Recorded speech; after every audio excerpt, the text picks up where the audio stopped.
ضمانت نہیں، اس پر اعتبار نہیں کیا جا سکتا، لیکن وہ شاید اب بھی اعتماد بحال کرنے کا کوئی طریقہ تلاش کرنے کی کوشش کریں گے، شاید 2025 میں اس صدارتی حکم نامے کی طرز پر، جس پر ٹرمپ نے ریاست قطر کی سیکیورٹی کی ضمانت دیتے ہوئے دستخط کیے تھے۔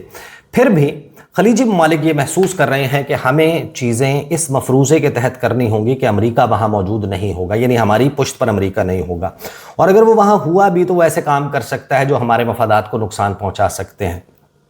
اور ایران کی طرف گزشتہ برسوں میں کی جانے والی تمام سفارتی کوششوں کے باوجود بشمول متحدہ عرب امارات کی جانب سے بین الاقوامی مالیاتی مرکز دبئی کے ذریعے ان پابندیوں کے شکار فنڈز منتقل کرنے کی اجازت دینے کے وہ اب بھی ایران کا نشانہ بنتے رہیں گے۔ ایران کی نئی زیادہ سخت گیر حکومت کے آنے سے یہ تشویش شاید اور بھی بڑھ گئی ہے۔ مثال کے طور پر ماضی کی حکومتوں نے آبنائے ہرمز کو کبھی بند نہیں کیا تھا، جبکہ وہ اس پر اپنے کنٹرول کو بطور ہتھیار استعمال کر سکتی تھیں۔ اس بات کو مد نظر رکھتے ہوئے خلیجی ممالک امریکی فوج کو خطے سے مکمل طور پر جانے کا نہیں کہیں گے، اگرچہ وہ ٹوٹے ہوئے وعدوں پر مایوس ضرور ہیں، لیکن محترمہ فاروق کے مطابق وہ اپنی حکمت عملیوں کو پلان بی اور پلان سی کے ذریعے مضبوط کریں گے، تاکہ اگر امریکہ اپنی سیکورٹی ضمانتوں اور دفاعی وعدوں کو پورا نہ کرے تو ان کے پاس متبادل موجود ہو۔ یہ تو تھا آرٹیکل۔ اب ذرا اس کو ملا لیں، 3-4 چیزیں بہت اہم۔ آپ کو یاد ہوگا جنگ کے آغاز کے کچھ ہی عرصے کے بعد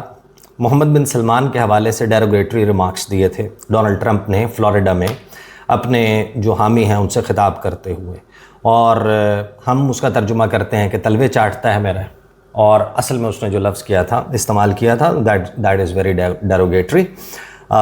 تو اس کے فوراً بعد کیا ہوا تھا؟ اس کے بعد یہ ہوا تھا کہ سعودی عرب میں پرنس سلطان ایئر بیس پر امریکی E-3 سینٹری طیارے کو نشانہ بنایا گیا، اور اس کی تصاویر اس ہائی سیکیورٹی ایریا سے باہر آ گئی۔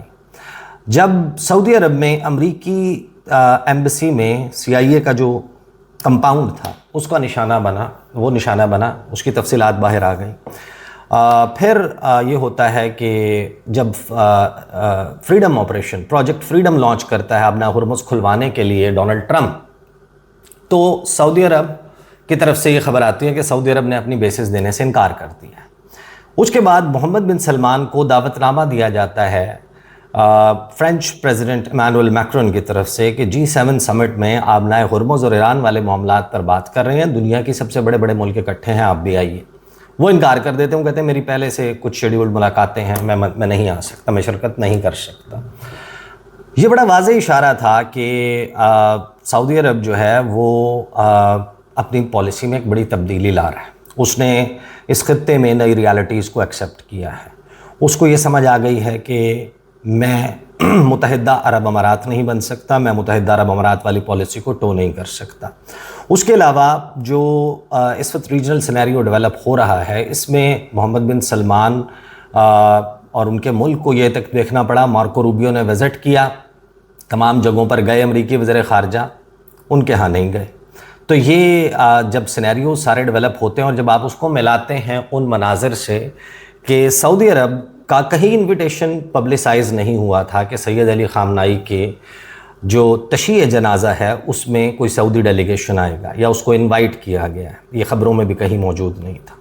تو پوری دنیا کی آنکھیں پھٹی رہ گئیں جب انہوں نے اچانک دیکھا کہ سعودی عرب کا ڈیلیگیشن 5 رکنی ڈیلیگیشن 22 فارن منسٹر کی قیادت میں تہران میں جو میت ہے اس کے سامنے اپیئر ہوتا ہے، وہاں پر قرآنی آیات تلاوت کی جاتی ہیں، اور سعودی عرب pays respects to the late former supreme leader of Iran Syed Ali Khamenei. یہ وہ سفارتی زلزلہ ہے جو وقوع پذیر ہو چکا، اور یہ وہ مناظر ہیں جو لوگ دیکھ چکے۔ اب اس کے بیک اینڈ پر چلنے والی سٹوری میچور ہو بھی سکتی ہے اور نہیں بھی۔ امریکہ کے پاس بہت طریقے ہیں، امریکہ اگر الاؤ نہ کرنا چاہے، امریکہ اس میں رخ نہ ڈالنا چاہے، گیم خراب کر سکتا ہے، لیکن سعودی عرب بہرحال ایک ایسی ٹراجیکٹری پر ہے along with Qatar and Oman, not necessarily Bahrain, Kuwait and UAE جو اپنا راستہ مختلف چنتے ہوئے نظر آ رہے ہیں، متحدہ عرب امارات جو اس وقت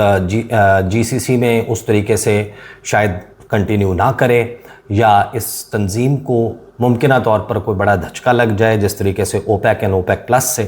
متحدہ عرب امارات نے نکلنے کا اعلان کیا،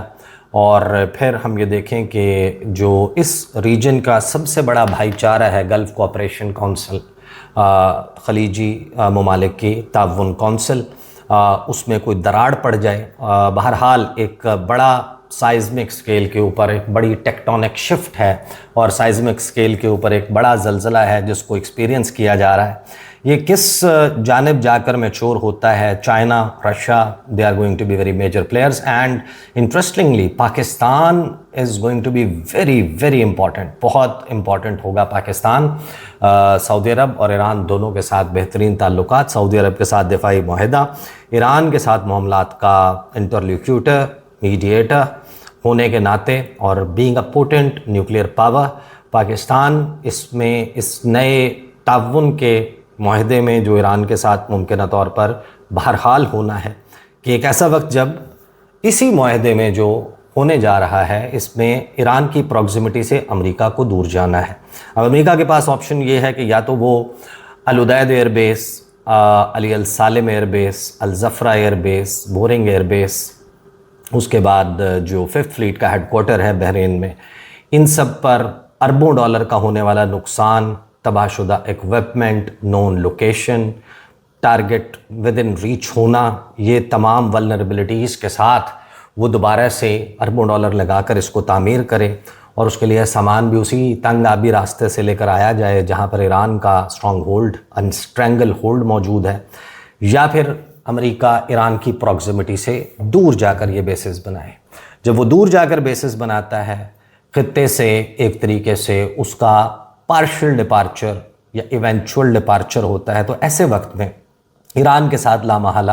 ایک ایگریمنٹ ہونا ہے، کچھ سیکیورٹی گارنٹیز ایکسچینج ہونی ہے، کچھ ایران نے گارنٹیز دینی ہیں، کچھ ایران نے گارنٹیز لینی ہیں، اور اس میں میرا خیال ہے کہ آنے والا جو وقت ہے that is going to be very important diplomatically, جس پر گفتگو کا سلسلہ جاری رہے گا۔ اب تک کے لیے اتنا ہی، اجازت دیجیے، اللہ حافظ۔